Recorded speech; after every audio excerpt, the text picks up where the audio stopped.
La eterna pregunta del ser humano. ¿Cómo acercarse a la riqueza? ¿Cómo producir riqueza? ¿Y cómo alejarse de la pobreza?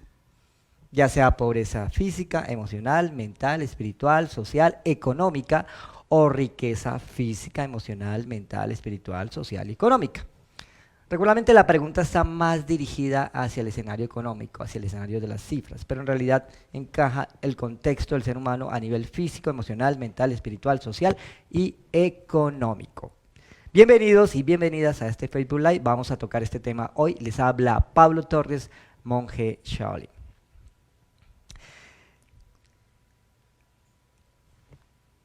Voy a contarles anécdotas muy personales con respecto a este tema, el tema riqueza y el tema pobreza. Yo me acuerdo que en mis inicios, cuando decido explorar el mundo del emprendedor, era como una especie de esfuerzos desesperados por aprender a manejar el mundo de las cifras, aprender a manejar el mundo de la concreción de un negocio y por ende sentir que podía tener una vida tranquila, una vida financieramente tranquila. Y empiezan a aparecer el sinnúmero de expertos, ¿no? El sinnúmero de eruditos, en que todos estos eruditos parecía que tenían claro cómo era este mundo de la riqueza y por ende cómo trascender el mundo de la pobreza, pero que si yo iba y los observaba de cerca, estaban más cerca de la pobreza que de la riqueza. Así que podían hablar con toda la autoridad moral de lo que significaba pobreza y en un imaginario de lo que podría significar para ellos riqueza.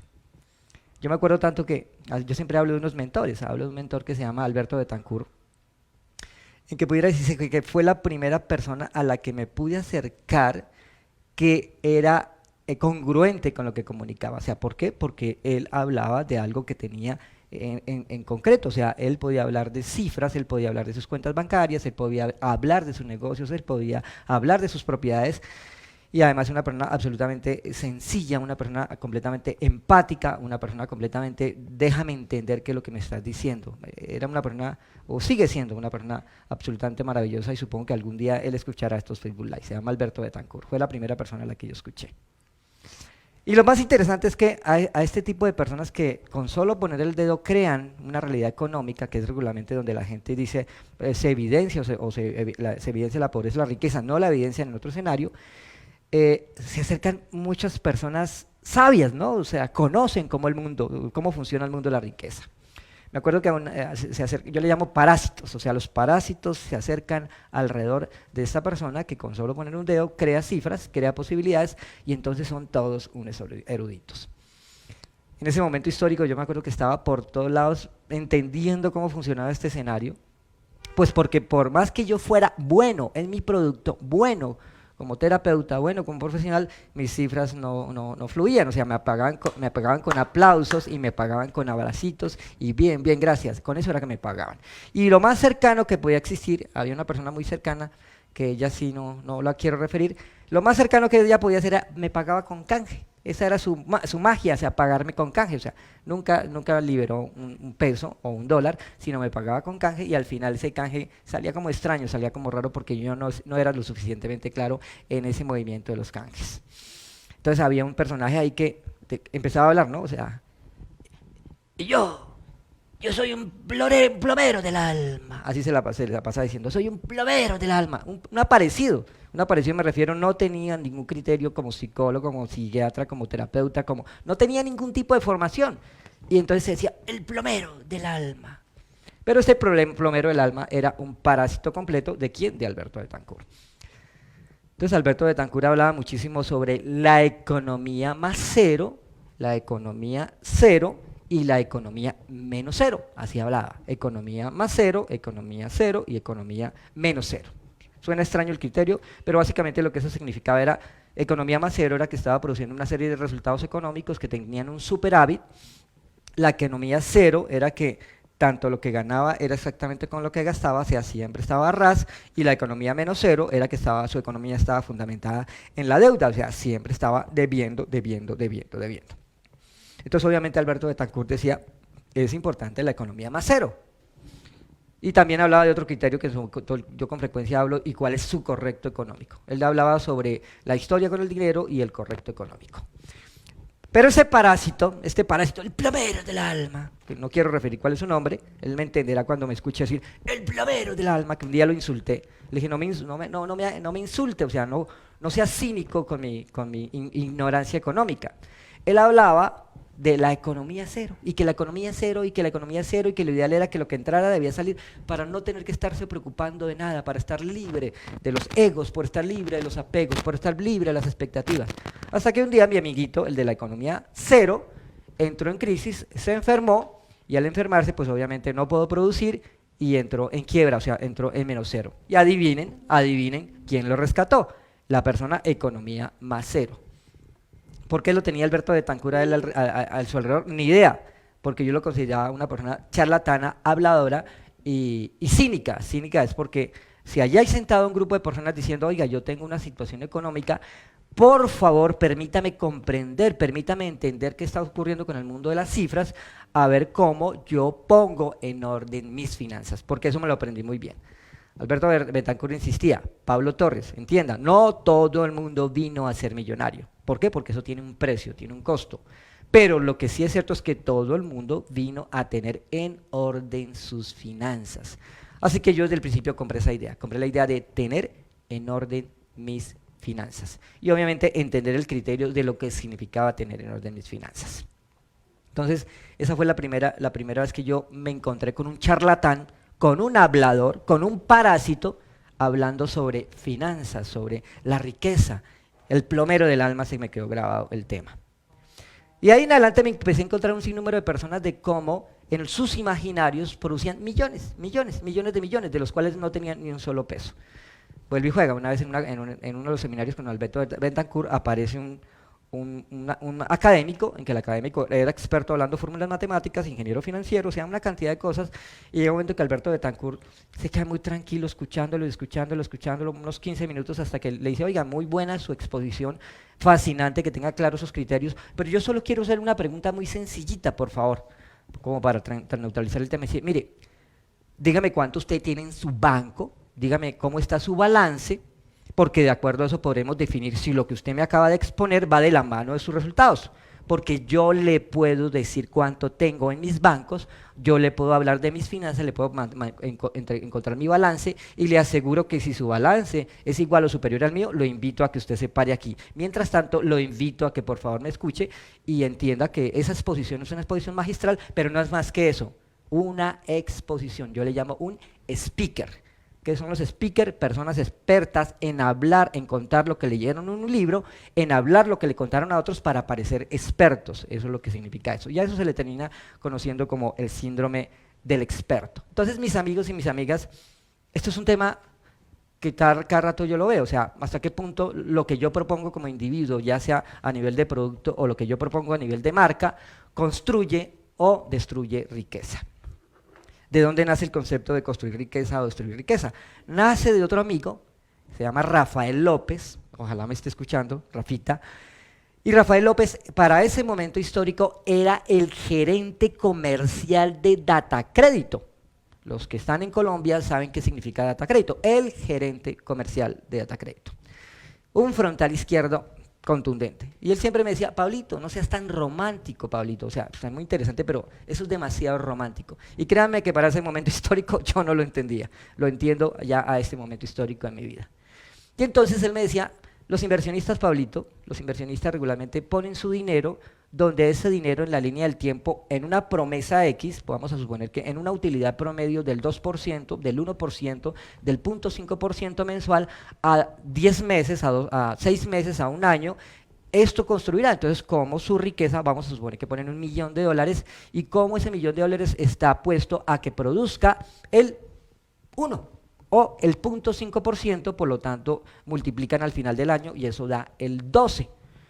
Pero se puede dar el caso que ellos pongan su $1.000.000 y en vez de producir el más 0.5, termina generando el menos 0.5. Entonces, en vez de que ese $1.000.000 se multiplique, o sea, que construya riqueza, en vez de eso se descapitaliza y destruye riqueza.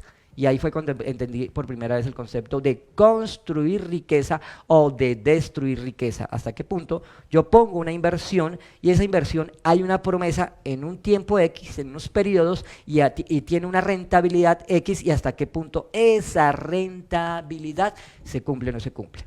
Entonces el inversionista llega un momento que dice, un momentico, yo tengo $1.000.000 en que la promesa era que produjera un 0.5% por mes durante 10 meses, eso no se está cumpliendo, yo tomo mi dinero y lo retiro porque su organización, porque su empresa está destruyendo riqueza. ¿Causal de qué? De los malos manejos administrativos, de la falta de proyección, o sea, hay una cantidad de contextos que tienen que ver con la organización.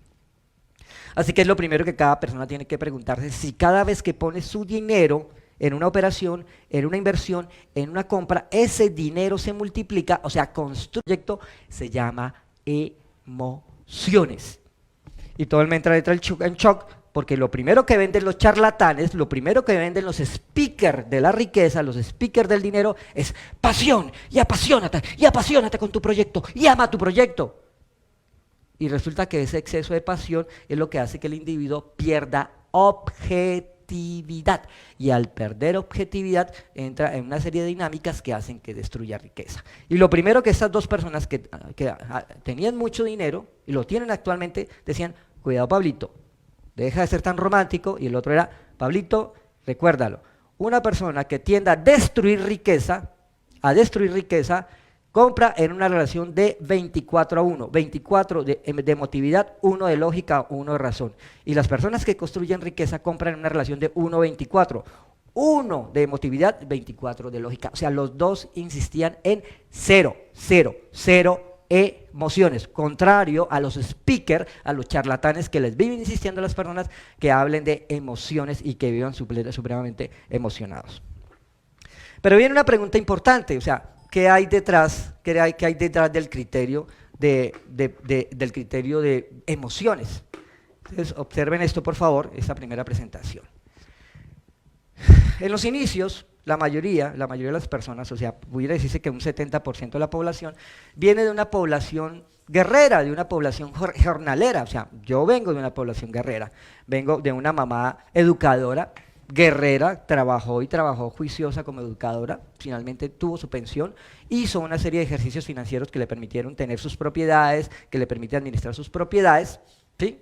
Mi papá igual, un hombre supremamente juicioso, supremamente trabajador, que simplemente llegó al ejercicio de su pensión porque esa era la gran promesa, esa es la gran promesa de una persona que trabaja en función del empleo. O sea, mi promesa es poder llegar a la pensión y a partir de eso poderme disfrutar una vida tranquila. Ellos lo hacen muy bien e infieren que esa es la transferencia de conocimiento, la transferencia de sabiduría que se hace a sus hijos. Pero la nueva generación posiblemente no haga eso. En el caso mío, yo no hice eso. En el caso mío, yo desde el principio dije, yo quiero ser independiente. Para ese momento no sabía cómo se llamaba autoempleado. Así que oficialmente me declaro autoempleado. Para ese momento histórico, con todo lo que eso implicaba. Entonces, obviamente, papá, mamá no saben vender, papá, mamá no saben qué significa un producto, papá, mamá solo saben que hay que comprar una tierra, comprar una casa y mirar ahí cómo se funciona. Por lo tanto, la transferencia de conocimiento es cero. Aún así le da pautas, mi hijo, disciplina, juicioso, entregado, proyéctese, visiónese, educación. Ellos insisten en que hay que transferir educación. Para eso le di universidad, para eso le di, mi hijo, hágale. El hijo termina finalmente, que en este caso es el hijo caballero, empoderándose, llenándose de razones para seguir adelante, llenándose para crear una posibilidad de abundancia, entendiendo que existe una posibilidad diferente a la de pensionarse o de la de crear su propia pensión a través de otros mecanismos, e inicia todo un ejercicio de aprender a hacer negocios, de aprender a hacer empresas, de aprender a hacer emprendimientos, en que al no tener know-how, no tener atrás un conocimiento, pues obviamente son muchos los subes y los bajas, muchos los sabes, y dependiendo de lo claro que esté la persona, de la fuerza que tenga la persona, de la cero emotividad que tenga la persona, Sí, porque durante ese proceso la persona puede generar algo que se llama síndrome de burnout o síndrome de salir quemado, que es una sensación de sobrecarga total porque se siente completamente agobiado por la presión económica, por la presión por la presión comercial, por la presión legal, hacia presión pura. Entonces hace síndrome de burnout, pero la persona que está libre de emociones está simplemente enfocada, y a partir de ese enfoque crea posibilidades de abundancia, crea posibilidades de riqueza y se vuelve el hijo caballero. Pero él no quiere que sus hijos sufran lo que él sufrió, es el primer error que comete. Y entonces crea un hijo parásito. No es capaz de transferirle a su hijo el conocimiento, sino que no quiere sufrir lo que sufrió cuando estaba con su papá, por lo tanto le va a crear una cantidad de abundancias que termina llamándose autocomplacencia, y pudiera decirse que la matriz, o sea, por donde se inicia la pobreza o la escasez pura, en cualquier escenario de la vida del ser humano, tiene que ver con la autocomplacencia, y así es cuando se habla del nieto pordiosero. ¿Por qué? Porque no hay una transferencia de conocimiento. Como mi generación actual transfiere un capital, tanto un capital relacional como un capital en dinero, como un capital en conocimiento, para que eso se pueda seguir multiplicando. Entonces, ese es el primer criterio que se empieza a tener en cuenta en esto. Así que, cuidado con la autocomplacencia. Es el primer ejercicio que se da en este tema. Entonces aquí aparece un tema, que es este, mis amigos, obsérvenlo por favor. Dice, ética de rebaño versus ética de caballeros. Entonces, ¿cómo funciona la ética de rebaño? La ética de rebaño consiste en que hay que hacer que el individuo exacerbe completamente sus emociones. En eso consiste la ética de rebaño. Entonces el individuo empieza a exacerbar sus emociones, y lo primero que hay que hacer para que el individuo exacerbe sus emociones es decirle que lo que tiene no es suficiente. Él tiene un carrito, y entonces viene alguien que aparece con un carro mucho mejor y le dice: muy bien, estamos regresando aquí que se cayó el sistema. No, los speakers nos acaban de hackear para que no libere la información. Mentiras. Entonces, está la ética, hablaba de la ética de rebaño, en que el rebaño se caracteriza porque refiere mucha emotividad de por medio. Y obviamente los que conocen la técnica dicen: necesitamos crear droga, adicción, volverlos adictos a las emociones, y les crean mucha euforia. Y hay un sinnúmero de técnicas para eso, ¿no? Lo primero que hay que hacer es declarar al bueno, declarar al malo, ¿sí? Y hacer que el malo se vea bien malo, y luego el que está haciendo la propuesta, declararse como el salvador, el Robin Hood, que les va a mostrar cómo vencer a los malos. Entonces, que para ello hay que comprar su producto. O sea, la ética de rebaño está fundamentada en moverle las emociones a un colectivo, y luego decirle a ese colectivo que es todo un perdedor, y que la única manera de que pueda ganar es comprando el producto de quien hizo evidente que era un perdedor, y que obviamente él está vendiendo un estilo de vida. Esa es la ética de rebaño. Y es muy frecuente que en el ambiente haya muchos speakers, en que a mí me encanta un planteamiento que hace Robert Kiyosaki. Entiende que el producto eres tú. ¿Sí? No te están vendiendo un producto, entiende que el producto eres tú, y que por lo tanto quien va a pagar eres tú. No te están vendiendo un producto, el producto eres tú, el negocio eres tú. Entonces es lo primero que hay que hacer. Eso se llama ética de rebaño. La ética de caballeros es decirle de frente a la persona, así como un día me lo dijo Alberto Betancourt. Alberto Betancourt pudo haberme vendido la idea de que yo podía ser millonario, porque esa es la idea que le venden la mayoría. ¿Y cómo? Con solo hundir una tecla convertirás $300 en $20,000 en una semana, y en $100,000. Está muy de moda en el Feng Shui. En el Feng Shui se habla mucho de que la prosperidad es el color violeta. Se los digo desde ya, o sea, yo conozco de Feng Shui porque mi formación es monje Shaolin. Entonces el área de la prosperidad, Sun, es de color violeta. Entonces les dio por las vacas violetas, las gorras violetas, los gorritos violetas, los sacos violetas, las medias violetas, porque si te pones las medias violetas, o los sacos violetas, o los dientes violetas, o el maquillaje violeta, o pintas la habitación de violeta, te llegará la prosperidad. O sea, pura emotividad, pura ética de rebaño. Podrían inventarse otra cosa, o sea, más adelante podrían inventarse el dorado. Entonces todo el que se vista de dorado, porque el dorado es el sol, porque el dorado es el oro, porque el dorado, y entonces podrán inventarse una y les juro que es tanta la motividad del rebaño, o los que se dejaron involucrar en la ética del rebaño, que se terminarán vistiendo de dorado, pintando los dientes de dorado, dibujando por todos lados dorado, y así sucesivamente. O sea, logran crear un simbolismo en que a través de ese simbolismo puedan vender un producto. El de Caballero dice, mire, primera precisión, si usted quiere que sus finanzas fluyan, lo primero que tiene que tener claro es su balance.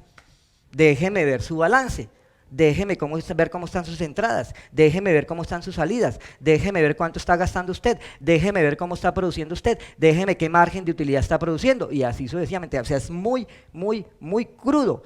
Entonces la ética de caballeros pone a la persona frente al sinnúmero de decisiones económicas que está tomando, no hay emotividad de por medio, y luego le dicen, ok, hagamos un planteamiento de cómo solucionar esto dependiendo de hasta dónde quiera usted llegar. Y no le venden sobre promesas, porque hace poquito estuve en una conferencia en Cochabamba en que yo les dije a alguien, oiga, ¿y cuál es su cifra? ¿Con qué cifra se tendría más cómoda? Y alguien dijo, 100 billones de dólares. Yo quedé como ploc. 100 billones, o sea, ¿usted qué haría con 100 billones?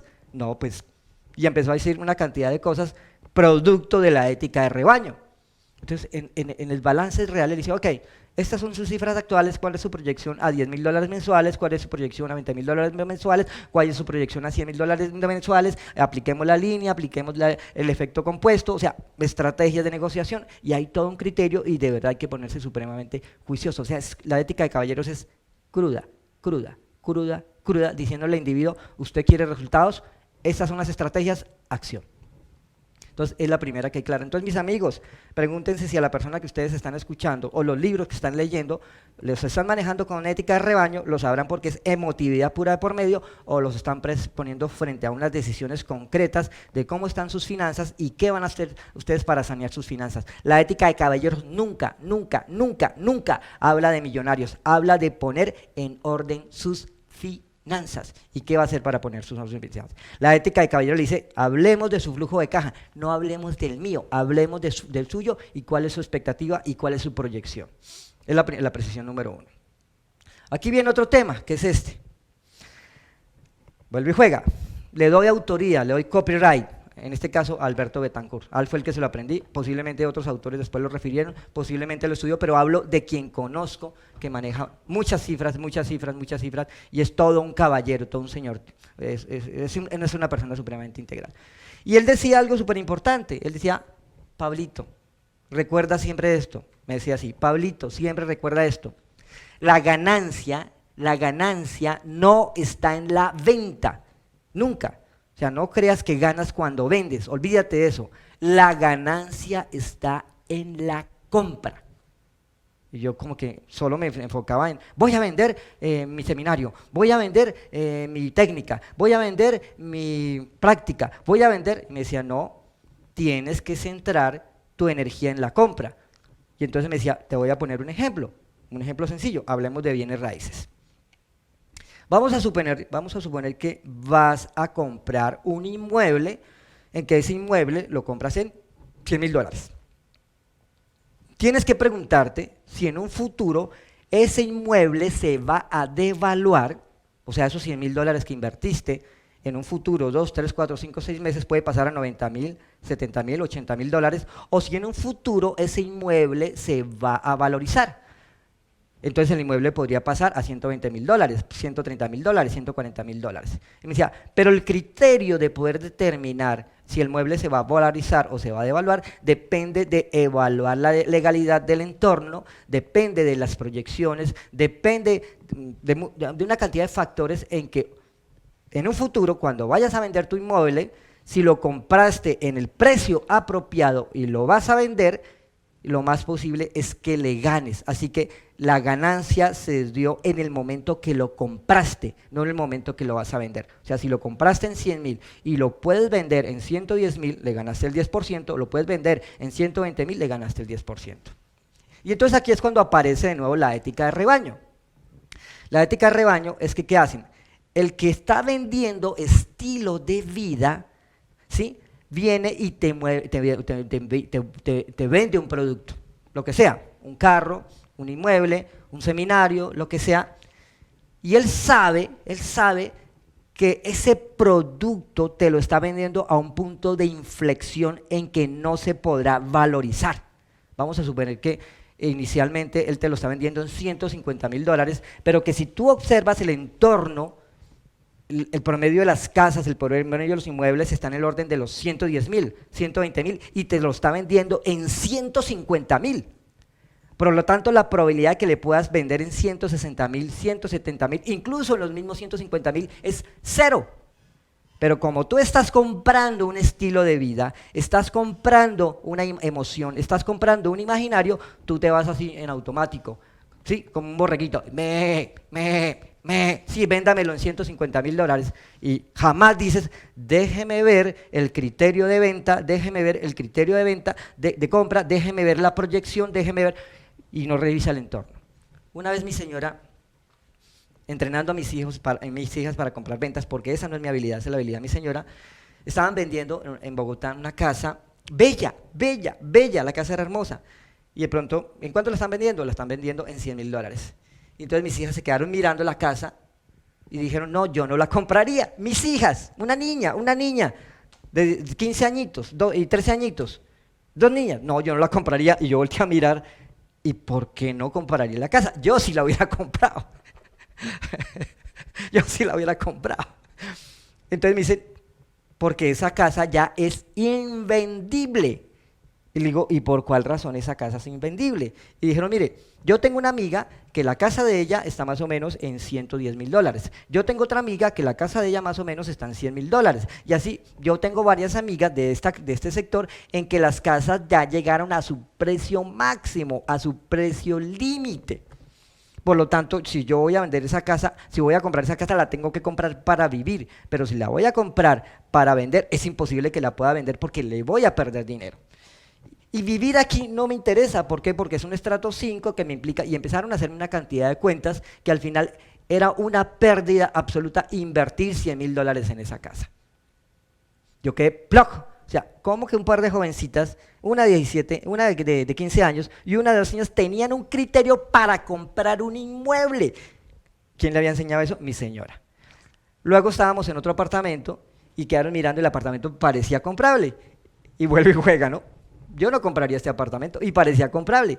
Y entonces volví y les dije, ¿y por qué no lo comprarían? Y me dijeron, sencillo, porque aunque el apartamento sea barato, el apartamento en unos 3 o 4 años se va a devaluar. Y yo, ¿y por qué se va a devaluar? Y me dijeron, mira papá, ¿seguís ese barrio? Ese barrio tiene serios problemas de seguridad. Si miras ese barrio tiene serios problemas de... Y empezaron a revisar todo el barrio, los barrios alrededor de ese lugar, en que para llegar a ese lugar casi que había que entrar con un carro blindado. Allá adentro estaba perfecto, pero aquí entrar con un carro blindado. Y me decían, y luego lo que va a ocurrir es que muchas de esas personas van a pretender vivir aquí, por lo tanto, van a cambiar el estatus, en que originalmente el estatus del lugar está aquí, pero cuando empiecen a venir personas de este sector, automáticamente el estatus del lugar va a perder esto y va a perder valor el apartamento. O sea, ese apartamento en vez de valorizarse, se va a devaluar. Yo quedé, ¡plog! ¿Cómo es que unas jovencitas de esas tienen ese nivel de criterio? Y me recordó lo que me decía Alberto, la ganancia no está en la venta, la ganancia está en la compra. Entonces, mis amigos, cada vez que ustedes vayan a comprar un seminario, vayan a comprar un entrenamiento, vayan a comprar un coach, vayan a comprar lo que sea, tienen que preguntarse si eso en la línea del tiempo se multiplica o si eso en la línea del tiempo más que nunca deprime su inversión. Porque si ustedes no salen con una solución final, su inversión se deprimió, o sea, en vez de hacer una solución real. Y regularmente los productos son para crear más problemas, no para crear más soluciones, porque eso es lo que hace la ética de rebaño. Entonces, tienen que tener en cuenta eso, tienen que tener en cuenta el tiempo en que les prometen un resultado y tienen que tener en cuenta la utilidad que les prometen y si eso es verdad, esa utilidad. Es muy importante eso. Entonces, o construyen riqueza o destruyen riqueza, a eso se le llama retorno sobre la inversión. Hay un concepto que yo utilizo que se le llama desangrar al cliente. Y desangrar al cliente es decirle al cliente que yo tengo un producto magistral, hacen esto, ¿no? Y es que mi producto es exclusivo, tú sabes, ¿no? Mi producto es absolutamente exclusivo, solo pertenece a la clase alta. Yo le llamo eso el síndrome del rey. Entonces todo el mundo quiere pertenecer a la clase alta. Serio, y lo están vendiendo otras personas similares que no pertenecen a la clase alta, tú sabes. Entonces, como pertenece a la clase alta, que yo lo doy en los mejores hoteles, lo doy en los mejores lugares, es más, muchas personas vienen de la clase alta, mi producto te cuesta $5.000, cuando el producto en el mercado cuesta $1.000. Pero la persona hace un sobrecosto, paga $4.000 por una fotografía, paga $4.000 por pertenecer a la clase alta que nunca va a pertenecer a la clase alta, tú sabes, ¿no? O sea, fushi. Compran ilusiones, compran emociones.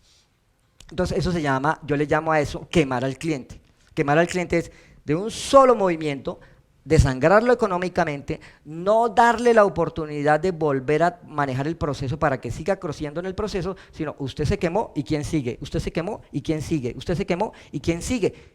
Y hay muchas escuelas y hay muchos productos en ese plan, coger al cliente y de un solo movimiento cobrarle un dinero que él no pueda recuperar eso. Y quise decirle recuperarlo, tendrá que pagar eso o más. ¿Por qué? Porque no está teniendo un retorno sobre la inversión, o sea, un resultado final.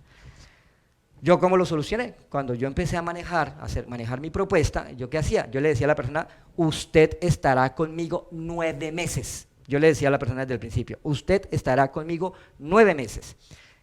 Y le voy a decir qué puede esperar de lo que yo hago y le voy a decir qué no puede esperar de lo que yo hago. O sea, ética de caballeros. ¿Para qué? Para que tenga clara su expectativa.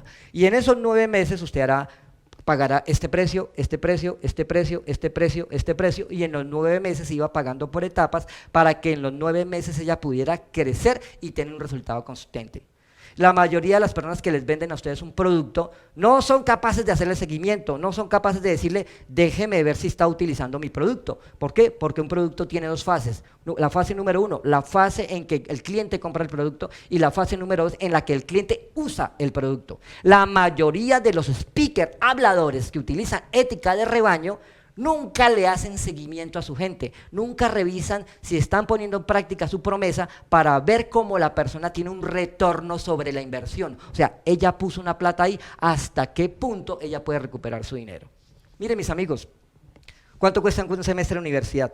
Voy a ponerlo en términos promedios, un semestre de universidad cuesta $3.000, por lo tanto, 10 semestres cuestan $30.000 y la persona es capaz de pagar lo que pagaría en un semestre de universidad por 3 o 4 días. Un semestre de universidad por 3 o 4 días, cuando en el semestre de universidad hay 5, 6, 7 profesores haciendo seguimiento todo el semestre y pagan un semestre de universidad porque un personaje les venda basura, les venda emociones, le venda sobrecostos por solo 3 o 4 días. Y luego los trate de que son unos perdedores. Entonces, mis amigos, tienen que tener mucho cuidado con lo que yo le llamo retorno sobre la inversión y hasta qué punto le están vendiendo el producto en un sobrecosto tal que no tengan manera de recuperar la inversión cuando ustedes decidan poner a practicar eso. Eso es muy importante. O sea, cuidado con las emociones que los manejan los speakers. Entonces, yo manejo una propuesta que le digo, parecerá muy extraño, pero es una propuesta en el tiempo para que podamos manejar un efecto compuesto y vamos a subdividir su presupuesto paso 1, paso 2, paso 3, paso 4. Y no podrá pasar a la siguiente fase hasta que haya cumplido con esta fase, porque de esto dependen sus resultados. En otras palabras, la ética de caballeros insiste en el resultado de su cliente, insiste en el retorno sobre la inversión. Suena muy fuerte, pero ténganlo claro, mis amigos, o sea, dejen de estarse autolavando el cerebro o de estar comprando droga psicológica. Y finalmente, le voy a dejar unos tips, ¿sí?, para que ustedes lo tengan en cuenta. El primero es evitar caer en el síndrome del experto, ¿sí? La manera más fácil es que las personas vengan así bien vestidas o vengan impecables o vengan con algún estilo y ellas vendan su experticia. Y ella dice, como lo veo vestido, parece un experto, por lo tanto es un experto, por lo tanto yo le creo. La pregunta es qué dicen sus hechos, qué dicen sus datos, no qué dice su vestido, no qué dice su título, qué dicen sus hechos, qué dicen sus datos. Es muy frecuente, ¿no? Si lo dicen 50 es que debe ser así. ¿Qué dicen sus hechos? ¿Qué dicen sus datos? Segundo, si quieres triunfar en el mundo de los negocios, necesitas aprender a pensar en ti mismo. A pensar en ti mismo es, deje de estar funcionando en función de las emociones, deje de estar buscando que lo manipulen, deje de ser drogadicto a las emociones y empiece a centrarse, vuelva a su objetivo, es lo que significa eso. Ahí está, ética de caballeros, ética de rebaños. El tercero, ten un pensamiento crítico. Crítico significa hechos y datos. La mayoría de los speakers utilizan opiniones, o sea, creencias, para hacerlo ver como hechos y datos, cuando las creencias son simplemente juicios de valor. Crítico significa hechos y datos, y a partir de esos hechos y datos concluyo una inferencia, o sea, lo que se puede tocar, lo que es tangible. Dejen de estar manejando, dejen de estar manipulando, que los manipulan de una manera impresionante. ¿Sí? Entonces, hablen de los hechos y los datos. Prueben, revíseme, déjenme ver qué dice el entorno, qué dicen las cifras, qué dicen los datos, asesórense, cuidado con eso. Entender cuánto es suficiente, o sea, yo siempre hablaré del correcto económico, porque un personaje puede decir, oye, mira, definitivamente tú eres un perdedor porque tú no ganas $1.000.000 como yo lo gano. La otra vez me llegó así una persona, ella estaba ganándose como $300.000 mensuales, y la persona que lo estaba presionando le decía, no sé, me decepcionas, voy a poner un nombre cualquiera, Julia, me decepcionas, yo de verdad te veía como alguien grande. Yo pensé que querías ganarte por lo menos mínimo $500.000 al mes, pero ¿cómo así que te conformas con $300.000? Me decepcionas. Y ella, ay sí, te decepciono, qué pena. Digo, oiga, usted es como boba, ¿no? Piense lo que puede hacer con $300.000 y mire cómo el otro le está creando escasez. ¿Por qué no le importa a usted? Le importa que si usted produce $500.000, él ganará de eso. O sea, sea clara con lo que está haciendo. Ay, sí, y no se había dado cuenta. Entonces, cuidado con el tema. O sea, ¿cuánto es suficiente para usted? Que lo suficiente del que lo está presionando no es para él suficiente y le hará creer que lo suyo no es suficiente. Reconocer la importancia del interés compuesto es paso 1, paso 2, paso 3, hoy sí y mañana también, hoy sí y mañana. Ese tipo de promesas de todo o nada, de todo ya, son peligrosas, son propias de los speakers, de los que viven haciendo promesas millonarias, porque eso es lo que ellos se quieren llevar. O sea, se llaman golondrina, me llevo lo que pueda.